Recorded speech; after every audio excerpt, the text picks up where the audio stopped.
there are a lot of producers who have not sold their films, their TV software, and this is the best time for them to try and sell their stuff, because the channels are looking out for fresh software, and if the stuff is reasonably good, it will definitely sell.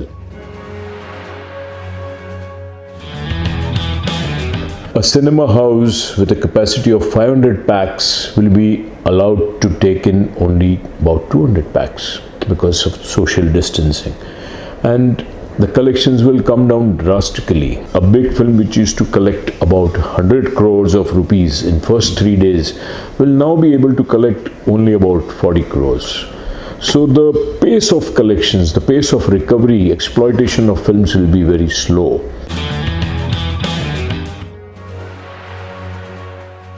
Netflix के subscribers suddenly shoot up कर गए हैं, ऐसे ही Amazon का भी हो रहा है और हॉटस्टार का भी, और बाकी सब ओटीटी प्लेटफॉर्म्स भी बहुत अच्छा परफॉर्म कर रहे हैं। मगर लॉकडाउन में इसके अलावा दूरदर्शन चैनल्स ने भी काफ़ी अच्छा परफॉर्म किया है with Ramayan and Mahabharat. Even the news channels are doing fantastic, और मूवी चैनल्स भी ठीक ठाक कर रहे हैं। फ़र्क पड़ा है तो सिर्फ प्राइवेट चैनल्स को, जैसे जीईसी चैनल्स हैं हमारे, कलर्स, जी टीवी। हाल ही में जो सबसे बड़ी न्यूज़ आई है कि हमारे सुजीत सरकार जी ने अपनी फिल्म गुलाबो सिताबो स्टारिंग अमिताभ बच्चन, आयुष्मान खुराना अभी एक ओटीटी प्लेटफॉर्म अमेजॉन प्राइम को बेच दी है। सो ये सडनली एक दौर शुरू हुआ है कि ओटीटी प्लेटफॉर्म पर रिलीज किया जाए फिल्में।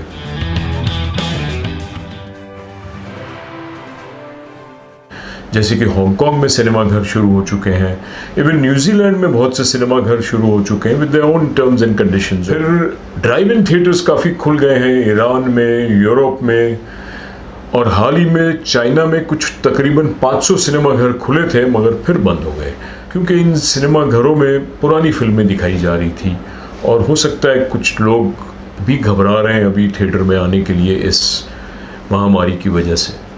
और जहाँ तक सवाल है इंडियन मल्टीप्लेक्स सिनेमा हाउसेस का, वो अपनी एक स्ट्रगल में लगे हुए हैं। They are really having a tough time because a lot of cinema houses, multiplexes are under rent. इनका भाड़ा इतना ज़्यादा है, इनके खर्चे इतने ज़्यादा हैं कि इनका अपने लैंडलॉर्ड से मसला हल हो रहा है, और बहुत जल्द I think they will solve it, and probably all these cinemas will open, but with government permission and with the guidelines that are there for health.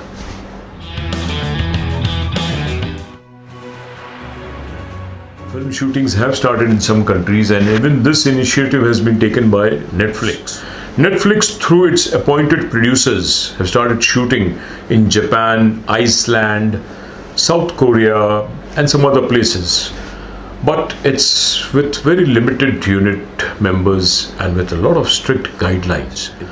And even the scenes, they are unable to do the bigger crowd scenes or the intimate scenes. But right now, at least, they've taken the initiative and the shootings have started. जो rule है America में भी, India में भी, हर जगह, कि अगर किसी फीचर फिल्म को फिल्म अवार्ड प्राप्त करना है तो उससे पहले थिएटर में रिलीज़ होना बहुत ज़रूरी है, वो भी एटलीस्ट 1 हफ्ते के लिए, ताकि ये थिएट्रिकल रिलीज़ हो। अमेरिका में भी यही रूल है कि फिल्म 7 दिन के लिए एटलीस्ट थिएटर में चले, तब ही वो ऑस्कर के काबिल बनती है। मगर लेटेस्ट ब्रेकिंग न्यूज़ जो ऑस्कर से आई है हाल ही में, कि ऑस्कर्स 2021 के लिए, कमिंग ईयर के लिए एक स्पेशल कंसेशन दिया गया है कि जो फिल्में तैयार है और जो थिएटर में आना चाहती थी, जो थिएटर के लिए तैयार थी, वो क्योंकि फिल्म थिएटर में नहीं आ पा रही है क्योंकि सारे सिनेमा घर बंद है और वो शायद ओटीटी प्लेटफॉर्म पे रिलीज़ हो, तो उन फिल्मों को इजाज़त है कि वो ऑस्कर के लिए अपनी एंट्री भेज सके।